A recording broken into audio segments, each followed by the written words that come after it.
And what is your claim to fame? I'm the founder of Amazon.com. Where did you get an idea for Amazon.com? Well, 3 years ago, I was in New York City working for a quantitative hedge fund when I came across the startling statistic that web usage was growing at 2,300% a year. So I decided I would try and find a business plan that made sense in the context of that growth. And I picked books as the first best product to sell online, after making a list of like 20 different products that you might be able to sell. And books were great as the first best because books are incredibly unusual in one respect, and that is that there are more items in the book category than there are items in any other category by far. Music is number 2. There are about 200,000 active music CDs at any given time. But in the book space, there are more than 3 million different books worldwide active and in print at any given time across all languages, more than 1.5 million in English alone. So when you have that many items, you can literally build a store online that couldn't exist any other way. And that's important right now because the web is still an infant technology. Basically right now, if you can do things using a more traditional method, you probably should do them using the more traditional method.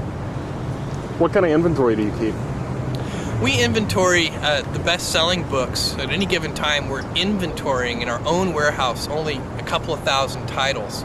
And then we do almost in-time inventory for another 400,000 titles or so. We get those from a network of we order electronically from a network of wholesalers and distributors. We order those today, they're on our loading dock the next morning. Then for another 1.1 million titles, we get those directly from 20,000 different publishers, and those can take a couple of weeks to get. And then there are 1 million out-of-print books in our catalog. We have a catalog of 2.5 million books altogether. Those 1 million out-of-print books, some of them we can get and some of them we can't, but we find them if we can, and then we ship them to our customers. We do kind of a search on those. What's almost-in-time inventory? Almost-in-time inventory is the phrase we use to describe a whole selection of books that we offer. It's basically the things that are, below the 2,000th best-selling book up to the 400,000th best-selling book. Those are titles that we can get from a network of more than a dozen different wholesalers. So if a customer orders a book from us today, we order that book from our wholesalers today, and that book shows up on our loading dock the next morning. And then we can ship it to the customer. They say one of the toughest things to do on the internet is to capture mind share. What was your secret? How did you do that? Yeah, even more generally, I agree with you that capturing mind share on the internet is extremely difficult. Even more generally, it's the late 20th century, not just the internet. Capturing attention. Attention is the scarce commodity of the late 20th century. And one of the ways that you can do that, and it's the way that we did it, was by doing something new and innovative for the first time that actually has real value for the customer. That's a hard thing to do, but if you do that, then newspapers will write about what you're doing, customers will tell other customers, and you'll get a huge sort of word-of-mouth fan-out, and that can really drive and accelerate businesses, and that's what happened with us. In the first year of opening Amazon.com to the public, we didn't do any paid advertising, and all of our growth was fueled by word-of-mouth and media exposure. I saw little ads at the bottom of the column of the New York Times. That was our very first advertising. We don't do that anymore, but at the very beginning, we did little tiny ads at the bottom of the front page of the New York Times.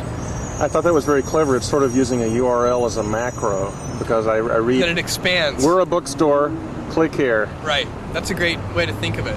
And it worked very well, apparently. I don't know, the problem with that kind of advertising is it's extremely difficult to track. Put a different URL for every... That's the problem, is that you want people to start to learn your URL, so you don't want to actually use a different one. And it's very easy. One of the great things about online ads, we do advertising today in maybe 40 different, on different websites. We do banner ads. And that advertising is very easy to track in terms of knowing how effective it is. So we know for each piece of creative in each venue, not only how many click-throughs we get, but how many sell-throughs we get, and how many dollars of revenue it generates per ad dollar spent on that creative in that venue. And that is a sort of a marketer's, nirvana in a certain sense. Well, it's an exciting place to be on the web right now. Oh, it absolutely is. I mean, it's just incredible. This is what's really incredible about this is that this is day one. This is the very beginning. This is the Kitty Hawk stage of electronic commerce. We're moving forward in so many different areas, and lots of different companies are as well. And the late 20th century is just a great time to be alive. You know, we're going to find out that I think a millennia from now, people are going to look back and say, wow, the late 20th century was really a great time to be alive on this planet.